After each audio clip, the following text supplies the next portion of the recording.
Sudarshan news की तरफ से आप सभी को शारदीय नवरात्र के 5वें दिन की हार्दिक शुभकामनाएं। आज का दिन समर्पित है मां कुष्मांडा को, जिन्हें ब्रह्मांड की सृजनात्मक शक्ति का प्रतीक माना जाता है। मां कुष्मांडा का स्वरूप अत्यंत सौम्य, दिव्य और तेजस्वी है। उनके 8 हाथ हैं, जिनमें वे विभिन्न अस्त्र और उपकरण धारण करते हैं। कहा जाता है कि उनका नाम कुष्मांडा इसलिए पड़ा क्योंकि उन्होंने ब्रह्मांड की रचना में सूर्य की तरह ऊर्जा का संचार किया और सभी प्राणियों में शक्ति का संचार किया। आज के दिन मां को दीपक, पुष्प, अक्षत और चंदन अर्पित किया जाता है। भक्त मंत्र ओम देवी कुष्मांडाय नमः का जाप करते हुए मां की आराधना में लीन हो जाते हैं। ऐसा माना जाता है कि मां कुष्मांडा की पूजा से जीवन के सभी अंधकार और बाधाएं दूर हो जाते हैं, रोग व्याधि नष्ट होती है और भक्तों का जीवन सुख, समृद्धि और स्वास्थ्य से परिपूर्ण होता है। मां कुष्मांडा की उपासना से भक्तों में साहस, आत्मबल और सकारात्मक ऊर्जा का संचार होता है। उनका तेज और दिव्यता भक्तों को कठिनाइयों का सामना करने की शक्ति देती है। नवरात्रि के इस 5वें दिन मां कुष्मांडा की भक्ति से जीवन में सफलता, समृद्धि और आत्मिक उन्नति का मार्ग प्रशस्त होता है। भक्तजन उनके आशीर्वाद से शक्ति, ऊर्जा और प्रेरणा पाकर अपने जीवन में नयापन और उत्साह अनुभव करते हैं।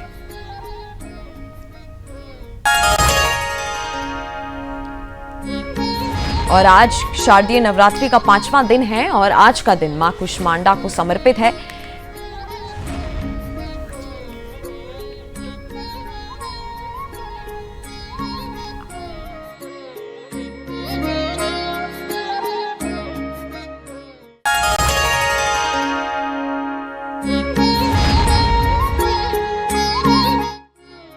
सृजनात्मक शक्ति की दिव्य देवी मां कुष्मांडा, शारदीय नवरात्रि का आज 4था दिन और आज का दिन मां कुष्मांडा को समर्पित है। ओम देवी कुष्मांडाय नमः के मंत्र से आज सभी भक्तजन मां कुष्मांडा की आराधना कर सकते हैं। माता के दरबार में श्रद्धालुओं की भीड़ हर जगह लगी। आज पूरे देश में हर सनातनी नवरात्रि की श्रद्धा में।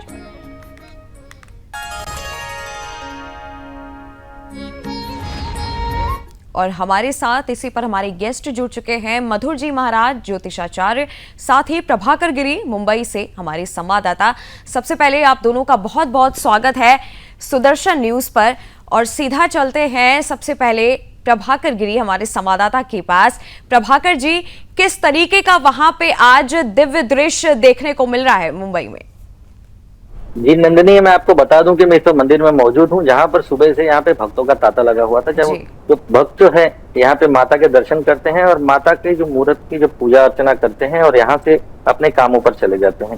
जी मैं आपको बता दूं कि यहाँ पर जो है मुंबई में रात भर जो है, रात के समय 10 बजे तक जो है यहाँ पर डांडिया रास किया जाता है।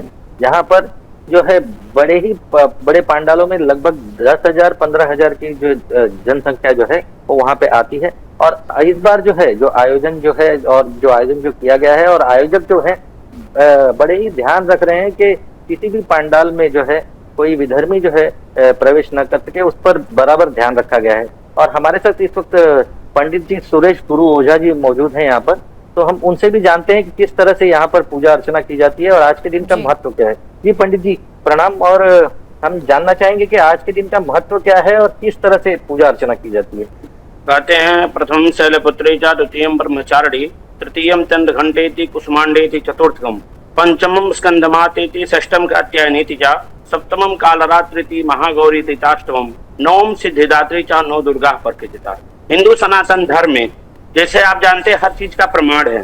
जैसे हिंदू सनातन धर्म में हमारी 9 दुर्गा हैं, उनका बीज मंत्र है ओम ऐं ह्रीं क्लीं चामुंडाय विच्चे।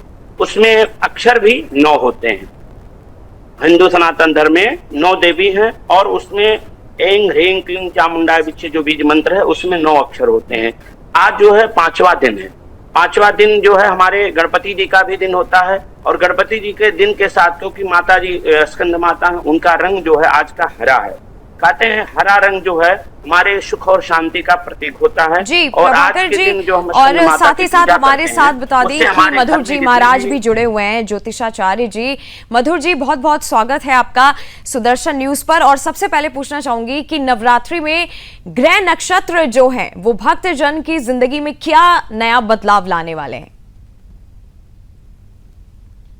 नंदिनी जी, सुदर्शन न्यूज के सभी दर्शकों को और आपको भी इस पावन पवित्र नवरात्रि की बहुत सारी शुभकामनाएं।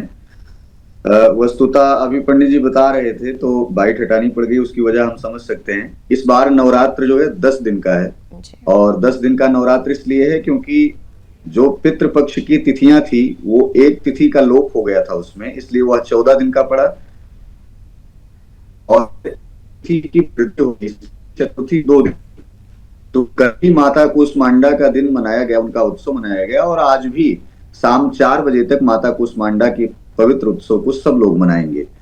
अब रही बात नंदिनी जी की ग्रह नक्षत्र क्या कह रहे हैं, तो ग्रह नक्षत्रों की स्थिति तो अभी बहुत ही दयनीय स्थिति बनी हुई है, क्योंकि 2-2 ग्रहों पर जो ग्रहण लगा, उस ग्रहण के पश्चात जो परिस्थितियां संपूर्ण जनमानस में देखने को मिल रही हैं वह कहीं न कहीं बहुत ही हानिकारक स्थिति में हैं, जो राष्ट्र के लिए, सनातन के लिए और संस्कृति के लिए, तीनों के लिए कहीं न कहीं वह एक बहुत ही विचारणीय बिंदु पर जो है देखने को मिल रही है।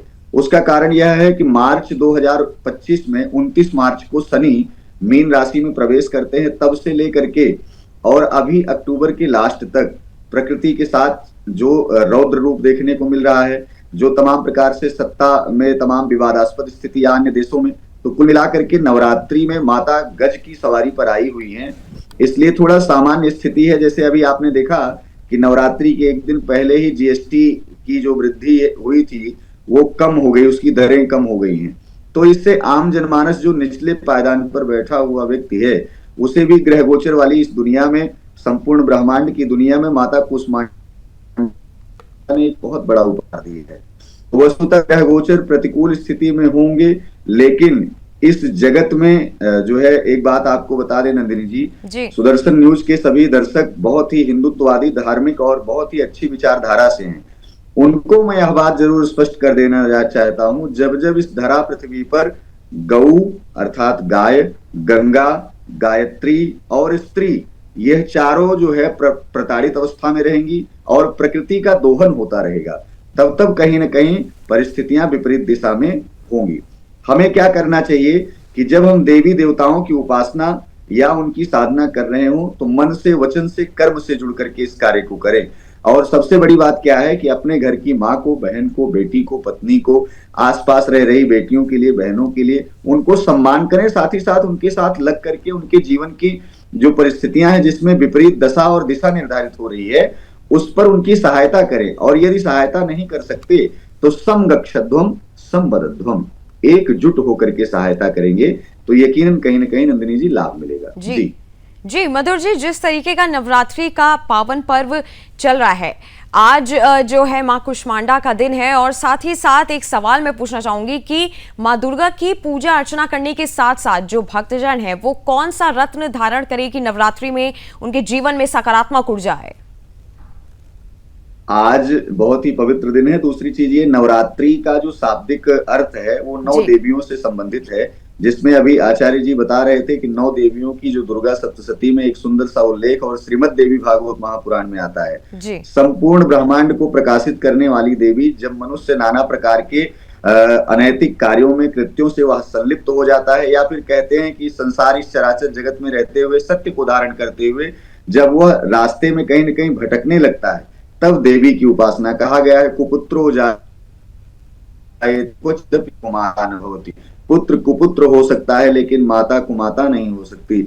ऐसी माँ भगवती की उपासना करने के लिए आपको सरल होना पड़ेगा। और सरलता में रही बात कि रत्न कैसा धारण करें, तो पूरे नवरात्र में पहली बात तो रक्त, पीत, हरित, यानी इस समय शारदीय नवरात्र चल रही है तो वस्त्र कैसा भी पहने, सभी माता के प्रतीक माने जाते हैं वस्तुतः दिन के अनुसार। रही बात रत्न, तो अगर सूर्य आपकी स्थिति खराब है, सूर्य की जैसे अभी ग्रहण लगा था, या बहुत एंजाइटी, माइग्रेन, अस्थमा आदि नाना प्रकार की बीमारियों से आप बहुत पहले से जूझ रहे हैं, तो आप चंद्रमा को जो पीड़ित अवस्था में है, नीच स्थिति में है, उसके लिए आप सफेद मोती का जो है धारण करें, और आप अपने वजन के अनुसार, अगर 50 से अधिक वजन है तो कम से कम 7 रत्ती, और अधिक ज्यादा वजन है तो उससे अधिक रत्ती का रत्न जो है धारण करें। साथ ही साथ जो है सूर्य अगर वीक स्थिति में है, बहुत ज्यादा जो है क्षीण स्थिति में है, तब आप जो है उनके लिए एक सुंदर सा सूर्यार्घ बना करके प्रत्येक दिन दे सकते हैं। बहुत सारे लोग ऐसे भी हैं नंदिनी जी, जो रत्नों को नहीं धारण करना चाहते या उनके पास धन की अधिकता नहीं होती, तो उनके लिए मैं एक उपाय यह बताता हूँ कि प्रत्येक दिन गऊ की सेवा करें। गऊ में 33 कोटि देवी देवता विराजमान हैं, इससे उनके ग्रह नक्षत्र अनुकूल स्थिति में होंगे और साथ ही साथ उनका विकास भी होगा, माताओं के प्रति प्रेम भी बढ़ेगा। जी प्रभाकर जी, वहां पे कैसा उत्साह श्रद्धालुओं का देखने को मिल रहा है इस समय, क्या वहां का माहौल हो रहा है, आप एक बार बताइए। जी, यहाँ पर जो है भक्तगण जो है वो आ रहे हैं, माता रानी का दर्शन कर रहे हैं, और हमारे पीछे जो है कुछ भक्त वहां पर हैं, वो दर्शन ले रहे हैं माता जी का, और माता रानी से आशीर्वाद भी मांग रहे हैं कि उनकी मनोकामना पूर्ण हो। और उसी पर जो है हमारे साथ जो है शास्त्री जी जो है इस वक्त बताएंगे हमको किस तरह से बाकी और पूजा अर्चना और जो महत्व जो है आज के दिन का, वो भी थोड़ा कुछ बता दीजिए हमें। देखिए, हमारे हिंदू सनातन धर्म में ये जैसे जौ बोते हैं, बहुत सारे लोग बोते हैं, लेकिन उनको पता नहीं होता है कि जौ आखिर जौ ही क्यों, हम गेहूं क्यों नहीं, मक्का क्यों नहीं, बाजरा क्यों नहीं। हमारे हिंदू सनातन धर्म में ऐसा प्रमाण है कि जब ये सृष्टि की रचना हुई, सबसे पहले अगर किसी अन्न की उत्पत्ति हुई तो जौ की हुई है। इसीलिए हम, और जौ हमारे ब्रह्मा जी का रूप माना गया है। सृष्टि की रचना करने के लिए ब्रह्मा जी ने सृष्टि की रचना की, और जौ देखिए यहाँ पर जैसे बोया हुआ है, तो जौ इसीलिए बोया जाता है कि जैसे हमारे वंश की और हमारे सृष्टि की भी हमेशा ऐसे उत्तरोत्तर वृद्धि होती रहे। और जौ आप देखेंगे हमारे पितरों की भी पूजा में जौ का ही आटा लगता है। इसीलिए हमारे यहाँ हिंदू सनातन धर्म में हर चीज का प्रमाण है, हम बिना प्रमाण का कोई भी पूजा नहीं करते हैं। इसीलिए जौ बोते हैं कि जैसे जौ हम बोए हैं कि भगवान जो ये सृष्टि की रचना होती है, ऐसे हमारे वंश की भी वृद्धि होती रहे। और विशेषकर आज जो स्कंद माता का है हरा जो है, हमारे जीवन में जितने इंसान है व्यापार करते हैं, उनके घर में क्लेश होते हैं और अशांति होता है, उनके लिए आज जो हरा दिन सबसे अच्छा है कि हम अपने घरों में मक्खन हो, अगर मक्खन ले आए, मक्खन का भोग लगाएं। और भगवान गणपति जी को सबसे ज्यादा, अगर अभी कहते हैं कि कपिथ जम्बू फल चारु भक्षणम, अगर एक कैथा का फल होता है मिल जाएगा, उसको अगर चढ़ाएं तो ज्यादा ही फलदायी होता है। और आज का जो हरा कलर है, हरा कलर जरूर पहने, उससे जीवन में उनके व्यापार के लिए, उनके घर में सुख शांति होगा और उससे उनकी उन्नति होगी। और हम कहते हैं कि देखिए, ग्रहों की दृष्टि के अनुसार में हमारे हिंदू सनातन धर्म में जो पंचांग बनता है, सृष्टि की जब रचना होती है, जैसे नवरात्रि देखिए 4 होती है, बहुत कम लोग जानते हैं। 2 गुप्त नवरात्रि होती है और 2 सभी लोग जानते हैं। 2 गुप्त नवरात्रि जो होती है तो माघ के शुक्ल पक्ष में जो जनवरी में आती है, और एक आषाढ़ के शुक्ल पक्ष में जो जुलाई में, एक गुप्त नवरात्रि होती है। और 2 नवरात्रि हम जानते हैं, जो अप्रैल की नवरात्रि, चैत्र की नवरात्रि होती है, उसमें भगवान ब्रह्मा जी ने ये सृष्टि की रचना की थी।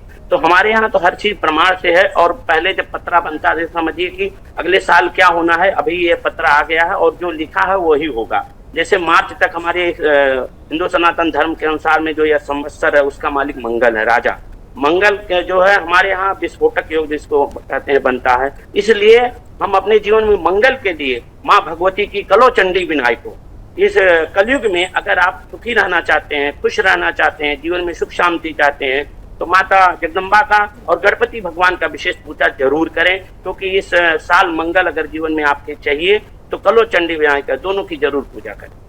जी नंदिनी, आपने देखा किस तरह से पंडित जी ने हमें पूरा विवरण दिया, पूरा हमें बताया किस तरह से पूजा अर्चना करनी चाहिए और किस तरह से जो जौ बोया जाता है और जौ ही क्यों बोया जाता है उसके बारे में भी पूरी जानकारी दी। जी नंदिनी जी, और सीधा चलते हैं मधुर जी महाराज जी के पास।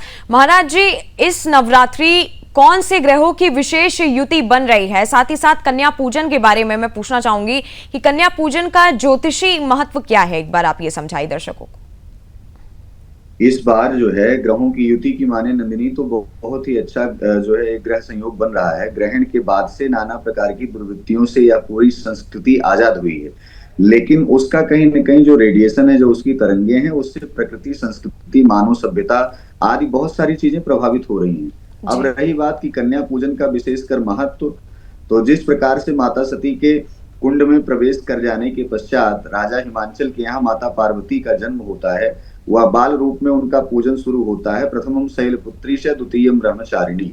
नाना प्रकार के विभिन्न रूपों को असुरों का संहार करने के लिए, देवताओं की रक्षा के लिए, प्रकृति का संवर्धन करने के लिए जिस प्रकार से मां ने उन स्वरूपों को धारण किया है, कहा गया है कि एक साक्षात कन्या के भीतर भगवती का स्वरूप, उनका दर्शन प्राप्त होता है।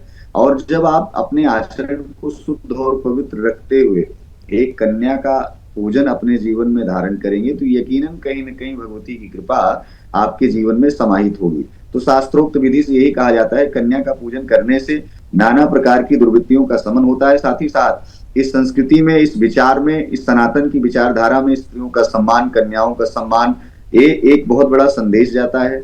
दूसरा, इसका जो सबसे बड़ा महत्वपूर्ण कारण ये है कि भगवती की कृपा प्राप्त करने का सबसे सरलतम साधन ये है कि बाल रूप कन्या 12 वर्ष से कम की जो कन्याएं हैं उनका पद प्रक्षालन करके चरणोदक का पान किया जाए, सुंदर श्रृंगारों से संलिप्त किया जाए। श्रृंगार में उनके मस्तक पर तिलक सुशोभित होता है। आज कुष्मांडा भी एक ऐसे स्वरूप में है।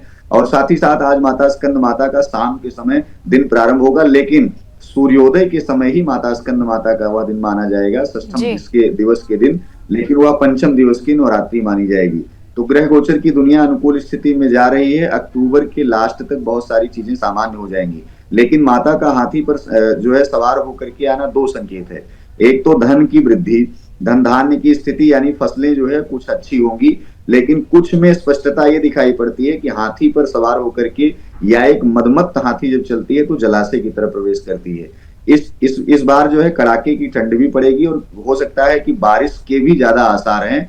आपने देखा कि अभी कम समय पहले ही अभी बादल फट ही रहे हैं। बहुत सारी गतिविधियां ऐसी हो रही हैं जो प्रकृति का रूप ऐसा इस समय सितंबर अक्टूबर के महीने में नहीं देखा जाता। तो कहीं ना कहीं हम ग्रहों के साथ, प्रकृति के साथ, संस्कृति के साथ छेड़छाड़ कर रहे हैं, अपमानजनक स्थिति बना रहे हैं। हम अपने एक हाईटेक सुविधा के चक्कर में नाना प्रकार की वनस्पतियों को कहीं ना कहीं एक ठेस पहुंचा रहे हैं। बहुत सारी बातें हैं। कम शब्दों में सिर्फ इतना ही कहा जा सकता है कि नवरात्रि में कुष्मांडा देवी का स्वरूप आपको नाना प्रकार के अपराधों से मुक्त करेगा, साथ ही साथ विजय दिलाएगा। इनके हाथों में जो कमंडल है वो आपके जीवन में जल तत्व को प्रदर्शित करता है। इस कमंडल में गंगा जल भी है, अमृत भी है, इस कमंडल में सामान्य जल भी है। तो ये कमंडल धराम देवी हंस वाहन संस्थिताम, एक ऐसी भगवती जो साक्षात कहीं न कहीं विद्या को देने वाली, एक ऐसी भगवती जो साक्षात नाना प्रकार के असुरों का संहार करने वाली। इनके स्वरूपों को जितनी प्रकार से देखा जाए, जैसे एक पति पत्नी के स्वरूप को देखता है, लेकिन उसी का पुत्र उसको माँ के स्वरूप से देखता है, उसका भाई उसे बहन के स्वरूप से देखता है। ऐसे ही नाना प्रकार की जब जब कोई न कोई ऐसे जीवन में अभाव स्थिति हो कि भाई का हो, बहन का हो, पिता का हो, तो हम अपनी माँ से निवेदन कर सकते हैं। कहीं न कोई सहायक ऐसा व्यक्ति आता है जो जीवन में सहायता करता है। इसलिए प्रकृति संवर्धन की तरफ आगे बढ़ें, संरक्षण की तरफ आगे बढ़ें, साथ ही साथ गौ माता की सेवा करें और जितना हो सके भगवती की उपासना करने के लिए अपने घर के माता पिता को संतुष्ट और उन्हें उनकी सेवा में संलिप्त रहें।